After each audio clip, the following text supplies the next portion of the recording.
Chers amis, Boker Tov, Beshem Hashem, Naaseh Benatzliach, en ce mercredi 5 juillet et 16 du mois de Tammuz. Shiur acheté par Ayala Corinne Batsipora Doli. Hashem Berechota Bechol Asher La Bezrat Hashem pour l'élévation de son papa, Maurice Moshe Ben Esther. Wa Hashem Tenachenu Began Eden Elion Vechol Ashorvim Mo Bichlal Arachamim Vasilichot Bechen Yehi Ratzon Benomar Amen. Elle remercie en même temps Akadosh Baruch Hu d'avoir eu des enfants exemplaires avec un papa qui, malgré 9 enfants, a su donner de lui à chacun de nous, avec beaucoup d'amour, de patience et d'humour. Vraiment, kol hakavod, Ayala, d'avoir acheté ce shiur. Yiratzon, que le mérite de cette étude y allait les nishmato shel Hashem Atov, Maurice Moshe Ben Esther, Wa Hashem Tenachenu Began Eden, avec lui, kol mete Israël, une grande réfouach shlema pour tous les malades d'Israël, tout ce que vous désirez. Merci d'acheter des shiurim. Hashem verech etrem ou bechol asher lachem. On commence tout de suite, puisqu'on a déjà donné les noms de la liste que nous avons brièvement pour le Refouach Shlema Bachlama Meira. Et on commence par un enseignement du Baal Shem Tov sur la paracha de la semaine en Israël, paracha de Pinchas ben Elazar ben Aaron HaKohen, et Shivet Hamatim et Al Bene Israël Bekanoet Kinati Betocham. Alors vous savez que dans cette paracha, de la paracha de Pinchas, il y a beaucoup de sujets qui sont dévoilés dans cette paracha, mais aussi un salaire très spécial. Je rappelle qu'il y a beaucoup de cours qui ont été faits sur la paracha de Pinchas, que je vous conseille vivement de voir. Là-bas, beaucoup de choses ont été expliquées sur le domaine de la paracha, comment comprendre ce qui s'est passé de façon plus profonde que ce que le texte veut nous montrer des enseignements de nos chachamim. Mais le point qu'on va étudier ici, c'est des comparaisons entre Korach, qui d'un côté s'en est pris à Moshe, le maître des enfants d'Israël, et puis étant Pinchas ben Elazar ben Aaron HaKohen, qui lui va s'en prendre à un des princes de la Torah, et qui va même le tuer. Ce qu'il y a de très bizarre ici, c'est que Akadosh Baruch Hu nous apprend une dimension qu'on n'aurait peut-être pas connue si ce n'était pas marqué. Écoutez bien ce qui est marqué. Pinchas ben Elazar ben Aaron HaKohen et Shivet Hamatim. Ça veut dire que Pinchas a calmé la rigueur dans le ciel. C'est un clin d'œil qui nous est fait pour nous faire comprendre que des fois, quand il y a des situations extrêmement rigoureuse du ciel, ça va pas du tout à droite, à gauche, au moins sécurité, financier, santé. On a l'impression que tout s'abat sur nous. La Torah va nous apprendre que on peut, nous, en tant qu'humains, sur terre, calmer le ciel. Comment ? En faisant ce qu'il faut. Dans le cas de Pinchas, c'est une situation très précaire, très difficile. Et c'est pour ça que Pinchas, malgré le fait qu'il ait sa paracha à son nom, on ne retrouve pas comme étant un personnage héroïque dans les autres situations. Pourquoi ? Alors que Aaron, oui, lui, on le retrouve. Parce que Aaron, lui, n'a jamais tué personne. Il était Ohev Shalom Verodev Shalom. Tandis que le Shalom qui a été obtenu par Éléazar est un Shalom qui a rapporté certes la paix au sein du peuple d'Israël, puisque 24 000 sont morts et pas plus grâce à son acte élogieux, mais malgré tout, il y a eu une mort. Et quand il y a une mort qui est provoquée par l'homme, même si c'était nécessaire dans le cas explicite de cette paracha, eh bien, malgré tout, le mot shalom, il est fendu en deux. Regardez dans le Sefer Torah, comme celui qui montrera en premier, donc le Kohen en général, eh bien, vous verrez que le mot shalom, le vav, il est fendu en deux. Ce n'est pas une erreur de Sefer Torah, c'est juste pour dire que ce shalom-là, il a été fait avec un coup mortel. Et la reine, qui est toute misée, on se rendra compte que d'obtenir le shalom, des fois, il faut y aller par les voies de la diplomatie. Et puis des fois, le shalom s'obtient par la guerre. Dans le cas échéant, ça a été la guerre. On a vu 2 personnes mourir sous les yeux du peuple d'Israël parce qu'ils ont fait une débauche, en plus en public, comme on l'a expliqué hier dans un autre cours, qui non seulement vous fautez, mais en plus vous n'en avez pas honte et vous le montrez aux autres, vous vous en vantez. Vous imaginez un petit peu toutes ces personnes qui osent faire des films incestueux, qui non seulement se montrent, mais qui en gagnent leur pain et qui se montrent avec fierté sous toutes leurs formes. Shem Yishmor Virachem, ce qui les attend vis-à-vis d'Hachem. Non seulement vous fautez, mais en plus vous en vantez, vous le montrez. C'est exactement de quoi nous parle la paracha. Ils ont agi comme 2 acteurs de film X, si je peux me permettre le mot. Que tu fautes dans ta tente, fais ce que tu veux, mais là, tu te montres au grand public. Shem Yishmor. Et la reine. Ketzad nitan lehavdil. Maintenant, le Baal Shem Tov, il dit, comment est-ce qu'on pourrait faire la différence entre ce sentiment qu'on appelle la jalousie qu'a eu Pinchas pour Dieu, et je trouve ça extraordinaire, le personnage de Pinchas, c'est un personnage pour moi qui est vraiment exemplaire, je veux dire pourquoi. qu'on a plus fait de Dieu, qui est le créateur du monde et le roi des rois, notre serviteur, que d'être le serviteur de Dieu et d'être les créatures face à un créateur. Pinchas, qu'est-ce qu'il en avait à faire entre nous que Shimon, la tribu de Shimon, Zebri Mensalou et Kozubatsu, ils fassent des bêtises? Marc Patlomisé. On pourrait poser la question, qu'est-ce qu'il en a à faire lui personnellement? En quoi lui ça le dérange? Il vit sa vie, il a sa femme, fait ce qu'il veut, Kol Tov est fait, Marc Patlo. On dit en hébreu Marc Patlo, qu'est-ce qu'il en a à faire? Et vous savez ce que je trouve d'extraordinaire dans cette paracha qui devrait tous nous parler à nous, c'est que il en a eu affaire de Dieu. Il a dit mince, Dieu ça lui fait du mal. Et vous savez pourquoi cette situation doit nous parler à tous? Parce que des fois on a envie de se fâcher avec l'autre. Allez, qui se casse. Allez, dégage. Mais on va pas le faire. Vous savez pourquoi? Parce que ça fait du mal à Dieu. Dieu veut pas qu'on soit fâchés les uns avec les autres. Alors on prend le téléphone. Personnellement, on n'a rien à faire de lui. Allez, qui crève, qui dégage. J'ai pas besoin de lui. Mais Dieu, ça lui fait du mal. Alors je prends le téléphone et je lui dis, regarde, on est deux juifs. On vient de se disputer. Peut-être que j'ai pas été correct. Peut-être que je t'ai manqué de respect. Je t'appelais simplement pour te dire que je m'excusais. Et que même si on ne sera jamais amis, ça ne doit pas nous empêcher de nous dire bonjour et même de s'entraider si on a besoin l'un de l'autre. Pourquoi tu fais ça? Pourquoi tu fais ça? Parce que dans Pinchas, on apprend qu'il a eu les boules pour Dieu. Waouh! Fait des choses pareilles. Dieu sonésima. Dieu, il n'aime pas ça. Il a eu de la peine. Pas pour lui. Lui, qu'est-ce qu'il avait gagné dans sa perte de sa vie? Ils auraient pu le tuer 1000 fois. Dieu l'a aidé d'ailleurs. Mais il a eu de la peine. Comme j'ai dit un jour à quelqu'un, tu attends le Beth Amikdash? Il m'a dit, franchement, non, je m'en fous. Moi, tant que j'ai ce qu'il me faut dans le frigidaire, je pars en vacances, à Kol Tov. Beth Amikdash, la mosquée là-bas. Tout est bien, pas de problème. Je pratique, traditionnel, mais bon. Je lui dis, est-ce que tu aurais les boules de savoir que Dieu n'a pas de maison? Il m'a dit, bah oui, enfin bon, il a qu'à se la faire, sa maison. Je lui dis, si je te dis qu'il attend que toi, tu t'arranges pour que se reconstruire sa maison, est-ce que tu ferais quelque chose pour lui? Il m'a dit, ouais, pour Dieu, je ferai tout. Je lui dis, ben voilà, c'est ça la paracha de Pinchas. Quand on n'a pas la force d'agir pour nous. Par exemple, un jour, quelqu'un m'a dit, je suis nerveux, je ne peux pas changer. Je lui dis, et pour Dieu, tu pourrais changer? Il m'a dit, ah Dieu, alors change. Est-ce que tu as de la compassion pour Dieu? Est-ce que tu sais qu'Hachem, jusqu'à aujourd'hui, sa Shekhinah, elle galère comme un SDF depuis 2000 ans parce qu'elle n'a pas de maison? Verachel mevaka albanea. On dit tout le temps dans le Tikkun Chatzot. Verachel mevaka albanea. Dans nos prières. La Shekhinah pleure. Comme ça dit Zohar Kadosh. Est-ce qu'on a de la compassion pour Dieu? T'as pas la force de te lever pour toi pour prier, ça sert à rien de prier. Fais-le pour Dieu. Je me lève pas pour moi, Hachem. Je me lève pour t'honorer à toi. Je me lève pour toi, comme il a fait Pinchas. Pourquoi il a une paracha à son nom? Le Baal Shem Tov nous dit parce que lui, il avait aucun intérêt personnel. Il n'est pas monté de grade, il n'est pas descendu de grade. Bien sûr que Dieu va lui donner un salaire. Il va devenir le nouveau Kohen Gadol. Mais il y a une chose à laquelle tout le monde doit se poser la question. Pourquoi il agit ainsi? Pour se faire remarquer? Mais non. S'il doit être Kohen Gadol, c'est un homme de paix. Et c'est pour ça qu'on lui dit Elazar ben Aaron, Pinchas ben Elazar, fils de Aaron, pour dire qu'il a continué le shalom et qu'il savait que cette fois-là, il fallait passer par une compassion différente de celle de la passivité, mais celle de l'activité. Passer à l'acte. Alors bien sûr, c'est un acte héroïque, mais qui n'appartient qu'à ce cas spécifique. On n'a pas le droit d'agir ainsi. Seul un beddin, un tribunal rabbinique pourrait éventuellement être le cas échéant, qui nous dirait de faire ou de ne pas faire.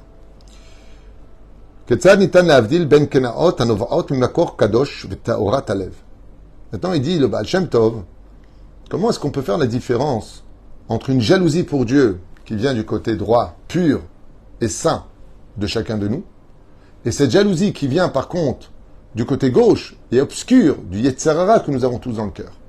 C'est là. Par exemple, un homme peut tout à fait être jaloux pour sa femme parce qu'il ne veut pas la perdre, parce qu'il sait qu'il y a des frontières à instaurer. Et quand on aime, on est toujours jaloux. Quand on aime, et qu'on n'a pas de jalousie, c'est qu'on n'aime pas. Ou alors qu'on a une totale confiance. Mais, dans l'absolu, quand on aime vraiment quelqu'un, on est un peu jaloux. Je parle trop avec elle, c'est ma femme. Je l'aime. J'ai pas envie que... C'est pas un objet, ça appartient pas à tout le monde. C'est pas une prison, une femme, hein, attention. Mais d'être un peu jaloux de sa femme, c'est agréable. Quand une femme, tu parles avec quelqu'un, t'as ta femme qui vient et qui te dit chérie, qu'est-ce qui se passe? Viens. J'aime pas quand tu parles trop avec les autres. Pourquoi? Parce que je t'aime, j'ai pas envie de te perdre. C'est quelque chose de beau. Puis il y a la jalousie du mec qui est possessif. Tu m'appartiens comme un objet. Tu es une chienne mise en laisse. Ou un chien mis en laisse. Avec qui tu parles, qu'est-ce que tu fais? T'es où? Qu'est-ce que tu as? Comme le font les pervers narcissiques. Ils veulent un total contrôle de la vie de l'autre. Au millimètre près, à la seconde près, où tu es, avec qui tu es, tu lui appartiens. C'est ce qu'il dit le Baal Shem Tov. Où est la limite entre la jalousie positive et la jalousie négative?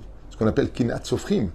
Par exemple, d'être jaloux de quelqu'un parce que il a mieux réussi sa vie grâce à sa sagesse, parce qu'il étudie mieux la Torah, parce qu'il a déjà avancé une massacre de plus que toi. C'est quelque chose de spirituel. C'est une bonne jalousie quelque part. Quelque part. Même ça se discute, mais au moins, c'est positif. Ou celui qui est jaloux pour Dieu. Il voit quelqu'un qui met Khalel, Shabbat, il prend sa voiture le Shabbat, il se met à pleurer. Tu dis, pourquoi tu pleures? Qu'est-ce qui doit être triste? Hachem il se dit, soyez Shomer Shabbat. Et nous, on est des humains, rien du tout. On est fait 80% d'eau, pratiquement 70% d'eau, et on se conduit comme ça. Dieu, il t'a dit quelque chose, tu le fais pas. Il a de la peine pour Dieu. Ça, c'est une belle kina. Et qu'est-ce qu'il va faire? Il va prier pour qu'il fasse tchouva. Une fois, un rave, à Jérusalem, je marchais avec lui. On est descendu Rehov Herzl. Et je lui tenais la main, enfin, il posait sa main sur mon bras, et il s'est mis à pleurer comme ça, parce qu'il voyait des voitures qui passaient pendant Shabbat. Et j'ai regardé pour apprendre de lui, et j'ai beaucoup aimé ce qu'il a fait. Il a dit, Mehila Hashem pour eux. Lui, il demande à Dieu, comme ça, devant moi, il lève les yeux vers le ciel, il dit, Mehila Hashem pour eux. Je vais prier pour qu'ils fassent tchouva, comme ça, tu seras pas mal. Waouh! Vous vous rendez compte? On dirait il est fou. Il a tout compris. C'est ça Pinchas. Et c'est ce qu'explique le Baal Shem Tov. D'un côté, je ne veux pas descendre d'Israël parce qu'on ne se conduira pas comme Dieu le demande, mais ça ne m'empêche pas d'avoir de la compassion pour Dieu et de lui dire Hachem, je vais te consoler, Mama Shem Mitzter, Veshem Kol Israël. Imaginez quelqu'un qui fait quelque chose de mal. Il va mal parler, vulgairement parler. Dès qu'il part, bon Shalom, ce qu'il a dit, c'est un enfant, il a mal été éduqué, il est nerveux, il ne faut pas lui en vouloir. Il essaierait de lui parler pour qu'il se calme. Tu parles à Kadosh Baruch Hu en lui disant c'est pas la peine de t'énerver en haut, voilà, je vais m'en occuper. C'est ce qu'a fait Pinchas. Le Baal Shem Tov, il nous dit Am takat adinim, comme l'enseigne beaucoup Rabbi Nachman de Breslev. Am takat adinim. Calme la rigueur dans le ciel. Calme les choses. N'envenime pas les choses. Ne rajoute pas sur les choses. Dis au Créateur du monde qu'on va s'arranger. Ne dis pas c'est ça ce pays, c'est ça les trucs. Dis pas ça. Terachem ala'am. Aie pitié de ton peuple. Relève-le et dis à Hachem, tu t'en occupes. Hachem, n'envoie pas de maladie, n'envoie pas de punition, n'envoie pas comme tu l'as dit dans la Torah, tu pas Shomer Shabbat, Hachem Ishmael, ce qui peut se passer. Calme les choses. Trouve du mérite. Relève l'autre et prie pour lui. Si tu ne sais que ce que tu vas lui dire ne marche pas, au moins prie pour lui. Omer Abba Hashem Tov. Torato Agdosha mesupar al shne kinaot shelichora kinaot midat shavab lirvodam shel Israël. Et donc, il va nous donner deux exemples, Baal Shem Tov. Il dit, il y a Korach et il y a Pinchas. Korach a été jaloux de Moshe et Pinchas est jaloux pour Dieu. Al Korach Veda'ato Nehemar, sur Korach et son assemblée, il est dit, Vakan'u le Moshe Bamachane. Et ils s'investirent de jalousie pour Moshe dans le camp. Ma'etam kinatam, et quelle a été leur jalousie? Hamdu keneged Moshe ve Aaron beta'ano. Ils se sont levés contre Moshe et à Aaron en ces termes. Kol ha'eda kulam kedoshim. Nous sommes tous une assemblée sainte. Umadwa titnasu al ke'al Hashem. Et qui êtes-vous donc, vous, Moshe et Aaron, pour vous trouver au-dessus du peuple d'Israël, pour être la tête du corps? Umaya besofam. Qu'est-ce qu'on a vu chez eux? Ils ont été envahis, ils ont été avalés par la terre, et ils sont descendus jusqu'au fond du Geinam. Léomatam, par contre, dit le Baal Shem Tov, que lui aussi il a eu de la jalousie, mais pour le peuple d'Israël et son créateur. Quand il a vu le chef de la tribu de Shimon, qui fautait, Yemisha Goya, avec une fille des nations du monde qui est strictement haram, péché dans la Torah, ou ma kibel sraro besraro. Et lui, par contre, il a reçu un salaire, Akadosh Baruch Hu meshabeach oto. Dieu non seulement le félicite, Alma seze ou maftiach lo brit keuna olam ou brit shalom, qu'il aura pour l'éternité, que tous les Kohanim qui viendront après lui viendront de ses entrailles à lui. Donc ça passe par en au début, premier Kohen Gadol, Éléazar, deuxième Kohen Gadol, troisième Kohen Gadol, Pinchas, et que seulement de la famille de Pinchas viendront les Kohanim. Et la paix sera sur eux. L'amdecha chez Pinchas, l'amrot kinaot, et vi shalom be'ardout li Israël. Et on s'est rendu compte, dit le Baal Shem Tov, que la jalousie qu'a eu Pinchas a apporté l'union dans le peuple d'Israël et le shalom au sein du peuple d'Israël face à une épidémie qui allait tuer tout le monde. Ve'af hakadosh baruch hu iskimimo. Et le plus incroyable, c'est que Dieu met son tampon dans cette paracha, dit le Baal Shem Tov, en disant, oui, cette jalousie-là, elle était bonne. Ulam korah bekenato garam le pilug mahloket. Oh, le Baal Shem Tov nous dit, je vais te dire qu'est-ce que c'est une bonne jalousie. Si la jalousie que j'ai a pour conséquence d'unir tout le monde et de se rééquilibrer, de s'aimer les uns et les autres, c'est une bonne jalousie.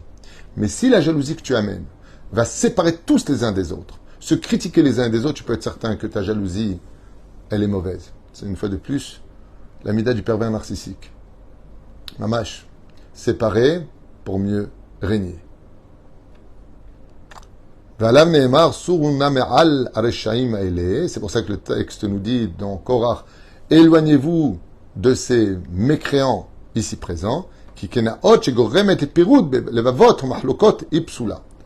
c'est ce que dit le Baal Shem Tov ici en gros caractère, car tout conflit d'une jalousie qui va créer la séparation d'un couple, par exemple, un homme malheureusement a eu une proximité avec une autre femme pas convenante, il est tout à fait normal que l'épouse soit vexée de cette situation.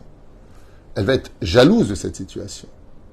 Mais il faut que ce soit cadré dans le sens où elle va se battre pour son bonheur et pas se séparer de lui. C'est-à-dire que si ma jalousie m'emmène au shalom et à l'union, le Baal Shem Tov, il te dit, c'est une bonne jalousie. Il faut mettre les points sur les i, mais c'est une bonne jalousie. Parce que ça va nous rapprocher encore plus. Parce que je me suis rendu compte que je n'étais pas un acquis, que tu n'étais pas un acquis. Donc maintenant, on va se créer une meilleure barrière. Mais c'est par contre de l'autre côté, la jalousie que j'ai va me mener à manquer de respect, à insulter et créer la division au sein de la famille. Alors sache que tu es l'héritier de Korach, dit le Baal Shem Tov, et que Dieu n'apprécie pas du tout ta jalousie. Et pas simplement cela, mais le pire du pire, c'est que Dieu ne te félicitera pas, tu en paieras les conséquences pour descendre au Gehinam. Va falpi chez Korach, va dato, itasfu betalit kula, prelet. Et qu'est-ce qu'a fait Korach? Il est venu avec des talit qui étaient tous bleus, vous vous rappelez, Domelarakia, pour dire que Dieu était avec eux. Et midou panim shel kenaim. Et ils se sont servis en disant, nous sommes jaloux de servir Hachem comme vous le servez, le Kohen Gadol qui sert Dieu et Moshe Rabbeinu qui parle avec Dieu. Ils sont venus au nom de la jalousie positive, alors qu'en réalité, dans leur cœur, ils ne voulaient que le kavod et déstabiliser par de mauvaises paroles le peuple d'Israël. Mais comme Darkam Psulav, Shomer Nafsho, Ilchak Mehem. Et c'est pour cela que le Baal Shem Tov il nous dit, apprendre de la paracha de Pinchas, qu'est-ce qu'une bonne jalousie, et apprendre de la paracha de Korach, qu'est-ce qu'une mauvaise jalousie. Le mieux dans sa jalousie, c'est de se battre, non pas pour soi-même, mais en l'honneur d'Hachem. Et pourquoi? Parce que si on sait ce que veut Dieu, alors on respecte sa volonté. Mais tu peux pas être jaloux pour Dieu, et en réalité, faire le contraire de ce qu'il veut. Parce que si tu es jaloux pour moi, parce que tu veux mon bonheur, te dit Hachem, alors moi, c'est ce que je veux, la paix, l'union, le respect, et Bezrat Hachem, la Géoula pour chacun de nous. Voilà ce que vient nous dire ici le Baal Shem Tov sur la Kin'a spécifique de Pinchas ben Elazar ben Aaron HaKohen. Aaron HaKohen, Shoav Shalom Verodev Shalom. On a le droit d'être jaloux, on a le droit de ne pas être content, on a le droit de dire « Hey, fais attention à ce que tu fais », tant que c'est constructif. Et comme je le dis à tous les couples, il est préférable dans cette génération de se battre pour son bonheur que de le laisser choir, parce que justement, l'émotion l'a emporté sur la raison. Et Shuot Venechamot, Bracha Vatzlacha, merci à Yala d'avoir acheté ce shiur, et qu'il repose en paix, Bezrat Hashem, et vous tous, Bezrat Hashem, Geoula Shtema, et Sheniske ce soir, Bezrat Hashem, d'une ardoute, qu'on entend le chauffard, Gadol, Echerutenu, Bezrat Hashem, qu'on n'ait pas besoin de jeûner demain et qu'on arrête ce cérémonial religieux de se contenter de Pessah, Shavuot, Sukkot, c'est passé, ça arrive, ça passé, qu'on change le cours de l'histoire et qu'on monte tous au Beth Amikdash pour une meilleure vie pour nous tous. Amen, ve Amen.